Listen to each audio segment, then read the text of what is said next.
Në rast të ndërprerjes së energjisë elektrike për më shumë se 15 minuta, qytetarët do të mund të marrin kompensim. Kjo rregullore tashmë po diskutohet me grupet e interesit dhe pritet që të miratohet nga enti rregullatori i energjisë elektrike.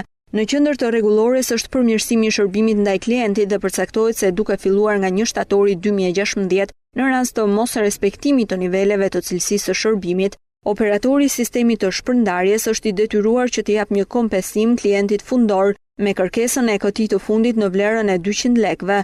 Ndërkohë, nëse ndërprerja e energjisë elektrike është e pajustifikuar për më shumë se 10 orë në vit, atëherë klienti ka të drejtë që të kërkojë dëmshpërblim. Kjo vlen për Tiranën, ndërsa në qytete të tjera apo fshatra ndërprerja duhet të jetë më shumë dhe varion nga 12 deri në 35 orë. Qytetarët nuk mund të përfitojnë kompensim nëse energjia elektrike është ndërprerë për shkaqe të fenomeneve natyrore, për shkak të dëmeve të shkaktuara në rrjet ose në rast të njoftimit paraprak të kompanisë për rastet e ndërprerjes. Klientët mund ta përfitojnë kompensimin brenda 30 ditëve kalendarike nga data e paraqitjes së kërkesës.